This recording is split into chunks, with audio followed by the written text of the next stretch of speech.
Deixa eu te fazer uma pergunta. Você tem algum problema em lidar com as críticas? De ver a pessoa te criticando, te apontando o dedo e você congela, paralisa, deixa de fazer as coisas? É assim que acontece com os tímidos. Muitas das vezes o tímido deixa de fazer as coisas porque está preocupado e pensando na crítica do futuro, que as pessoas vão julgar e vão criticar a fala dele, a atitude dele. E aí o tímido deixa de fazer. É por isso que a Bíblia critica os tímidos, porque entende que deixa de fazer muitas coisas para Deus por causa da timidez. Mas não é sobre timidez que eu quero falar, não. Eu quero falar sobre críticas. Até que ponto você tem deixado a crítica te paralisar? Eu vou citar alguns personagens aqui que a Bíblia diz que foram criticados demais, mas não abandonaram o barco, não largaram a fé e foram até o fim. Pessoas dispostas a falar do amor de Deus, que foram muito perseguidos, foram muito apontados por inimigos, por amigos, pessoas em volta, mas não desistiram.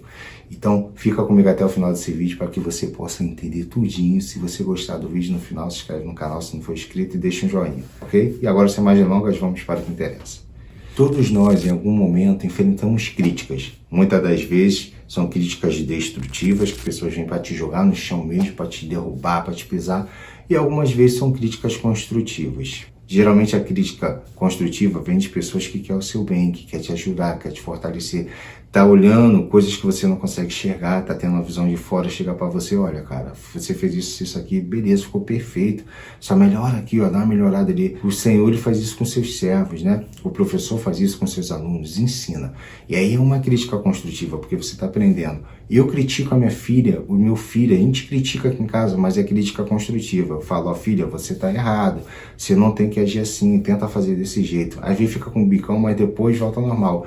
Que entende que é uma crítica de pai, uma crítica de mãe, da minha esposa, sabe? Tentando orientar no caminho certo. E assim Deus faz com a gente também. E tem pessoas que nos amam, que criticam, mas de uma forma construtiva. Mas tem aqueles que te criticam para te esculachar, tem inveja de que você está conquistando, fala, caramba, você só vai para tal lugar, pô, você só vive pro teu marido, você só vive para tua esposa te criticando, mas na verdade quer ter tua vida. De repente quer que você largue a tua esposa para ficar com a tua esposa, quer que você largue o emprego para ver você igual ele desempregado ou quer o teu emprego, e por aí vai. São críticas destrutivas que vêm para te parar. Isso é maligna, o diabo que usa muito essas pessoas para tentar te parar. Então foca nisso.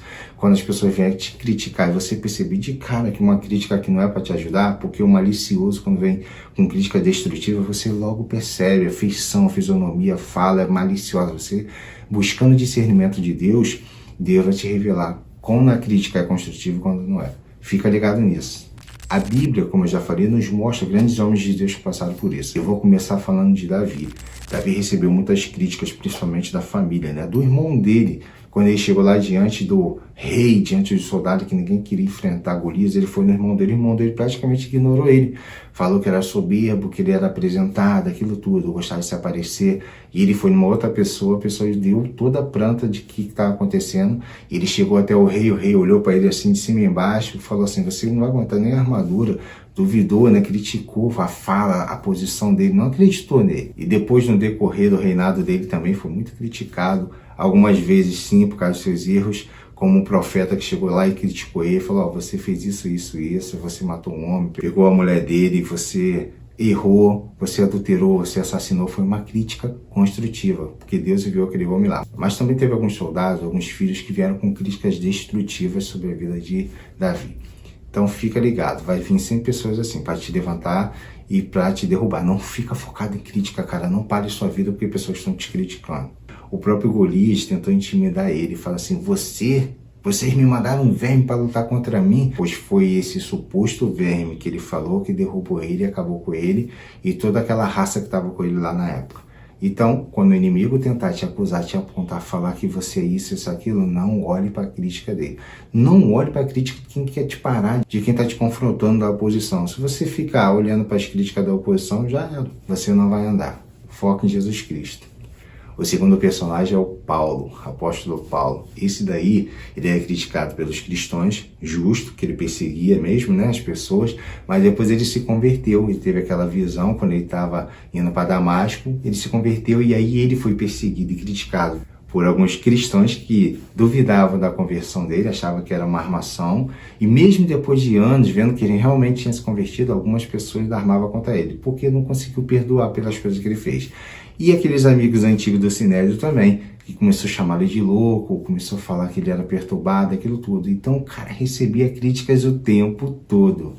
Tem uma passagem no livro de Atos 17 e 18 que está pregando em Atenas, e aqueles caras intelectuais começam a chamar ele de fanfarrão, de falastrão, de tolo. Era criticado o tempo todo, porque ele falava de Jesus e ele falava num nível alto, né? É a mesma coisa eu chegar aqui, pregar pra galera aqui do Rio de Janeiro, de São Paulo, de Minas, em alguns bairros, e depois eu ser levado lá para os Estados Unidos, para Casa Branca, para pregar para aquela galera lá. O nível é maior, a mente, o intelectual deles são muito maiores. A questão para receber a palavra de Deus é muito mais complicada, então automaticamente eles vão criticar o meu argumento. É por isso que eu tenho que estar preparado.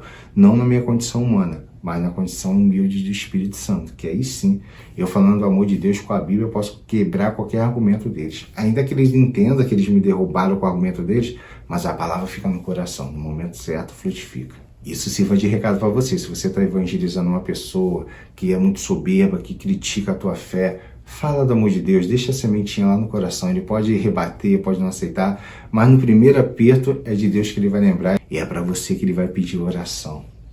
Acredite, isso aconteceu muitas vezes comigo.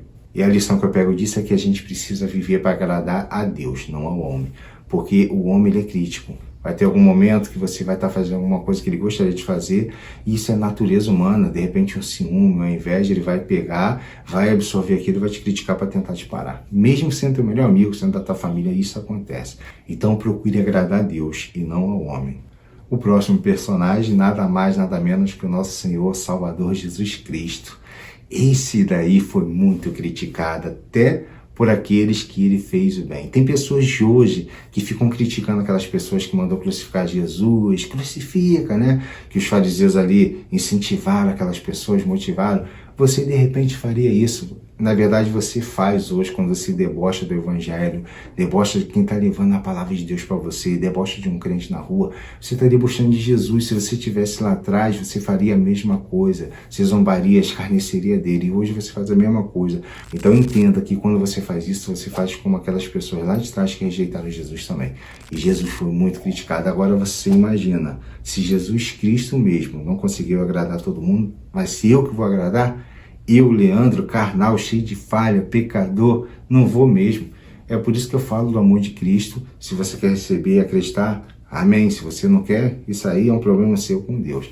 Mas a minha parte eu sempre vou fazer. Importa mais agradar a Deus do que ao homem. As pessoas chamaram Jesus de Beelzebul, de herege, falaram que ele era comelão, beberrão. Muitas das vezes fariseus, aqueles homens mestres da lei, que se dizia estar próximo de Deus, era o que mais incentivava as pessoas contra ele. Tentavam fazer pegadinhas, né, com ele, levando a mulher, fazendo com que ele acusasse algumas mulheres. Ah, olha só, essa mulher pecou contra o marido, o que eu faço? Jesus falou assim, vai lá, a lei não manda tacar pedra, atire a primeira pedra. Ele não passou a mão por cima dela, mas falou assim, atire a primeira pedra aquele que não tem nenhum pecado. E aí, todo mundo é pecador? Simplesmente ninguém tacou pedra. E ele virou para a mulher e falou assim, cadê? Onde estão os seus acusadores? A mulher olhou em volta, não viu ninguém e falou assim, vá e não peques mais. Então Jesus era assim, ele não se preocupava com a crítica, ele trabalhava em cima da palavra do amor de Deus. E aqueles homens perseguiram Jesus de tudo quanto é forma. Jesus curava no sábado, eles criticavam, eles tentavam parar o progresso espiritual de Jesus aqui na terra. Eles queriam parar o chamado do Senhor, aquilo que Jesus tinha para fazer. Mas Jesus não se ligou nas críticas, até mesmo nas críticas de família, de irmãos, de nada, ele sempre focava. E uma das coisas que eu acho maravilhoso em Jesus é que ele respondia com sabedoria e mansidão, e sem deixar de falar a verdade. Às vezes a gente fica meio sem graça, né? Falar a verdade com uma pessoa, vai me chamar de careta, antiético, aquilo tudo. Fala com mansidão. Se a pessoa vai receber ou não, isso é o problema dela, mas fala com mansidão, sem julgamento. Fala de uma forma com que ele mesmo, a pessoa mesmo, seu próprio pecado se julgue. Então a lição que eu tiro desse vídeo é, se Jesus foi criticado e perseguido, quem sou eu para não ser? No mundo tereis aflições, pois eu venci o mundo, vocês também vão vencer. Palavras de Cristo Jesus. Eu vou deixar 3 missões aqui para você. Se você puder comentar isso depois no vídeo, eu vou entender que você chegou até o final, que você gostou e deixa um joinha também, beleza? A primeira missão é orar. A segunda missão é buscar discernimento e a terceira é focar na missão. Então, oração, discernimento e foco na missão. Escreve aí, oração, discernimento e foco na missão. Escreve isso no comentário que eu vou entender que você chegou até o final do vídeo, tá ok? Eu vou ficando por aqui. Se você gostou do vídeo, já se inscreve aí no canal. Toda semana eu tô colocando vídeo relacionado com as coisas de Deus, da palavra de Deus. Se você entende que tem alguém que tá precisando ouvir essa mensagem, desse vídeo, compartilhe essa mensagem com essa pessoa, tá ok? Busque o Senhor, não se importe com as críticas, sirva a Deus, faça a obra de Deus nessa terra, não pare. Eu vou ficando por aqui, fica com o meu abraço, mas o importante é ficar com Deus.